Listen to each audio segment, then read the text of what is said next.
नमस्कार, मैं हूं निधि और दशहरे के इस पर्व पर एमपी न्यूज के सभी दर्शकों को हार्दिक शुभकामनाएं। दशहरा कहें या विजयादशमी, ये हिंदुओं का एक बहुत ही महत्वपूर्ण त्योहार है और इसे असत्य पर सत्य की जीत या अधर्म पर धर्म की जीत के रूप में मनाया जाता है।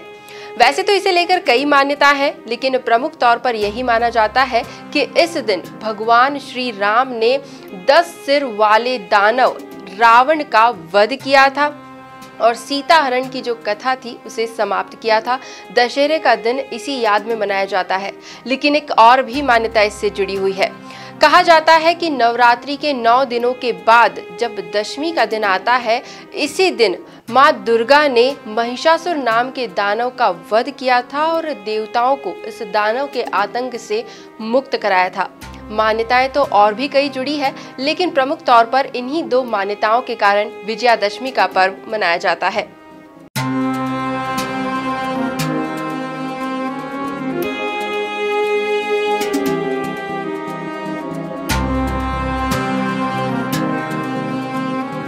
दशहरे का विजय मुहूर्त सर्व कार्य सिद्धिदायक होता है। अगर आसान शब्दों में कहें तो इस मुहूर्त में किए गए सभी कार्य सिद्ध होते हैं। विजयदशमी के दिन माना जाता है कि शस्त्रों की पूजा, नई गाड़ियों की पूजा, नया सामान, नया इलेक्ट्रॉनिक्स, यहाँ तक कि नए घर में गृह प्रवेश करना भी सर्व फलदायक होता है। आप अगर किसी भी अच्छे काम की शुरुआत करना चाहते हैं तो विजयादशमी के विजय मुहूर्त में कीजिए, क्योंकि पुराणों के अनुसार कहा जाता है ये विजय मुहूर्त सर्व सिद्धिदायक होता है। अगर इस मुहूर्त में आप काम की शुरुआत करते हैं तो काम की सफलता निश्चित है।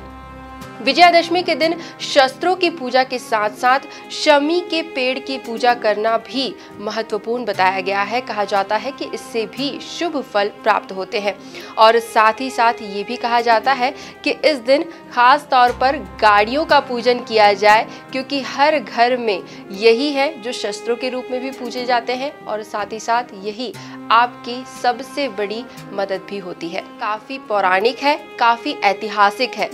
हर जगह देश भर में अलग अलग प्रांतों में अलग अलग तरीके से रावण दहन किया जाता है। अलग अलग मान्यताओं के साथ रावण की पूजा भी की जाती है। कई जगह रामलीला के आयोजन भी किए जाते हैं। पहले से ही शाम से ही शुरुआत हो जाती है और सबसे पहले रामलीला का मंचन किया जाता है। लोग भगवान राम, सीता, लक्ष्मण की वेशभूषा धारण करते हैं और मंच पर एक नाटक की तरह रामलीला को प्रस्तुत किया जाता है, जिसके अंत में लंका दहन के साथ साथ रावण का भी वध किया जाता है। एक मान्यता ये भी है कि रावण दहन के बाद जो राख बचती है, थोड़ी सी राख घर में लाकर पूजन स्थान पर रखने से काफी शुभ फल प्राप्त होते हैं और साथ ही साथ ये भी कहा जाता है कि भगवान श्री राम का विशेष आशीर्वाद भी प्राप्त होता है। हर वर्ष तो विजयादशमी, दशहरा, रावण दहन, इन सब को लेकर एक अलग ही माहौल नजर आता है। अल सुबह से ही उत्साह सा नजारा देखने को मिलता है, उत्सव मनाया जाता है।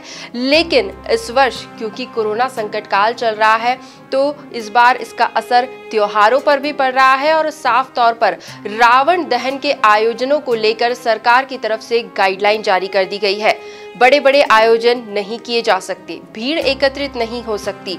यहाँ तक कि अगर रावण दहन की परंपरा निभानी भी है तो कुछ एक गिने चुने लोगों की मौजूदगी में ही ये करना होगा।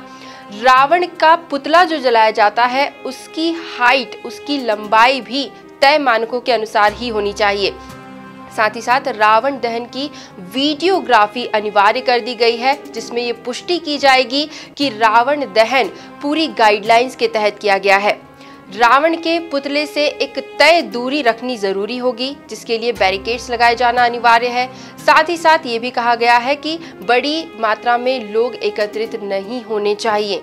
कोरोना संकट काल चल रहा है और ऐसे में गाइडलाइंस का पालन करना अनिवार्य कर दिया गया है और ये जरूरी भी है आपकी सेहत के लिए, आपकी सुरक्षा के लिए।